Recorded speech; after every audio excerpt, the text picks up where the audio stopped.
শিক্ষকরা আহত হয়েছে তাদেরকে সেভ করার জন্য। তারপরও তারা আমাদের ক্ষান্ত করেনি, আমাদের প্রায় 50 থেকে 60 কোটি টাকার ক্ষতি করেছে। আমাদের যে অ্যাকাউন্টসের যে বোর্ডার ছিল যে সেটা ভেঙে করলে 60 থেকে 70 কোটি টাকার বেশি হতে পারে। এবং আমার এই ভারতলা ভবনের একটা জানালার কাজ হলে আপনারা দেখতে পাচ্ছেন, আপনারা আজকে সারাদিন এটা রিপোর্ট করেছেন। আমি প্রশাসনকে বারবার কথা বলেছি, প্রশাসনের সাথে সকাল থেকেই তাদেরকেই করছি, কিন্তু তাৎক্ষণিক সেই সময়ে আমরা প্রশাসনের কাউকে দেখতে পাই নাই। এই জন্য আমরা হয়তো প্রশাসন যদি আরেকটু শক্তভাবে ভূমিকা নিত হয়তো এটা সামাল দেওয়া যেত। কিন্তু আজকে এই ক্ষতি কারো কাম্য নয়, এবং আমি কোনো শিক্ষার্থীর মাধ্যমে কোনো শিক্ষা প্রতিষ্ঠানে এই ধরনের ক্ষতি হোক, এটা কোনো শিক্ষক কোনো জাতি এটা চায় না, এবং এটা হওয়া উচিত না। যে আমরা দেখতেছি প্রতিটি কলেজে এই ধরনের ঘটনা ঘটতেছে, প্রতিনিয়ত একটি কলেজের সাথে একটি কলেজের সাথে একটি কলেজের ঘটনা ঘটতেছে, মারামারি পালাপালি।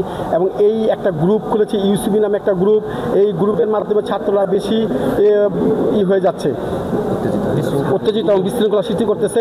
সরকারের প্রতি আমার বিনীত অনুরোধ থাকবে, এই শিক্ষার্থীদের কলেজমুখী করার জন্য, বিশ্ববিদ্যালয়মুখী করার জন্য যে ধরনের পদক্ষেপ নেওয়া দরকার সরকারের দ্রুত এই সিদ্ধান্ত নিতে হবে। ছাত্রদেরকে পড়াশোনায় রাখতে হবে, না হলে আজকে দেশকে আরও অন্যদিকে নিয়ে যাবে। এখানে বিভিন্ন কুচক্রী মহল এ ধরনের কাজে লিপ্ত।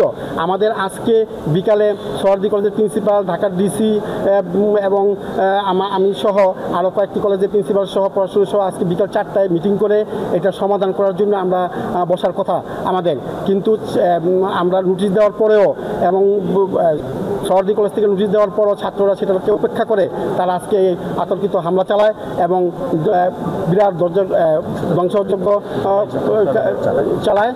এবং আমার যে শিক্ষার্থী আছে, অনেক শিক্ষার্থী আহত হয়েছে। আমরা এখন আমাদের গণনা আমরা করতে পারি নাই, প্রায় 100 রুপি শিক্ষার্থী আহত হয়েছে। এবং আমরা কিন্তু আমাদের শিক্ষকরা কিন্তু সোহরাওয়ার্দী কলেজের শিক্ষার্থীদের সেভ করেছে। আমাদের অনেক শিক্ষক আহত হয়েছে, তাদের শরীরে এখনও দেখেন রক্তের দাগ রয়েছে।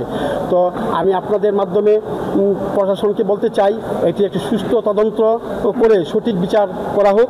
এবং বর্তমান সরকারকে আমি বিনীত অনুরোধ করব, প্রত্যেকটি শিক্ষা প্রতিষ্ঠান একটা স্বাভাবিক পর্যায়ে চলে আসুক এবং শিক্ষার্থীরা যেন লেখাপড়ায় মনোযোগ দেয়। এটা করার জন্য কী ধরনের পদক্ষেপ এই সরকারের নেওয়া উচিত সেটা দ্রুত যদি না নিতে পারে দেশ কিন্তু আরও অন্যদিকে চলে যাবে, এটা আমার মনে হচ্ছে।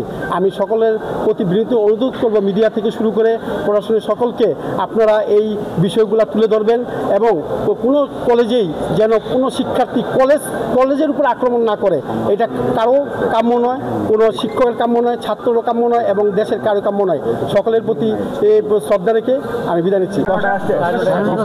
আমরা কালকে রাত্রে থেকেই আমরা জানিয়ে রাখছি কালকে রাত্রে থেকেই সকালে বারংবার ফোন দিছি, কিন্তু 2-3টা পুলিশের গাড়ি 10টার দিকে চলে আসছে। সেই 2-3টা গাড়িতে কাছাকাছি ছিল না, দূরে ছিল এবং তারাও ভয় পায় এই বিষয়গুলা। এর জন্য ওই ধরনের আর্মি বা র্যাব বা ওই ধরনের কোনো ছিল না এখানে। যদি তাৎক্ষণিক তখন থাকতো তাহলে হয়তো অনেকটা রোধ করা যেত। ন্যাশনাল হসপিটাল এর জন্য দায়ী। ওনারা যদি সঠিকভাবে এটা তদন্ত করে দ্রুত এটা সমাধান করে দিতে পারতো তাহলে আজকে এই ধরনের ঘটনা ঘটতো না। এবং এটাকে পুঁজি করে কিছু দুষ্ট চক্র লোক, এরা সবসময় থাকে, আগেও ছিল, বর্তমানে এত বসে থাকবে। এরা এটা একটা ফায়দা লুটতে চায়, দেশকে কীভাবে অরাজকতার অস্থিতিশীল করতে পারে এই একটা বিষয়। আমি principal Mohammad Obaidullah Nayan, doctor Mahbubullah college, Jatrabari, Dhaka. Sir, একটা গ্রুপের কথা বলছিলেন যে গ্রুপ থেকে নেতৃত্ব দিচ্ছে, একটা ইউসিবি গ্রুপ নামে খুলছে। এটা সম্বন্ধে আমি সঠিক এখন জানি না। এটা আমি শুনছি যে এই ইউসিবি গ্রুপ বিভিন্ন কলেজ নিয়ে ছাত্ররা এটা উস্কানিমূলক কর্মকাণ্ড করে।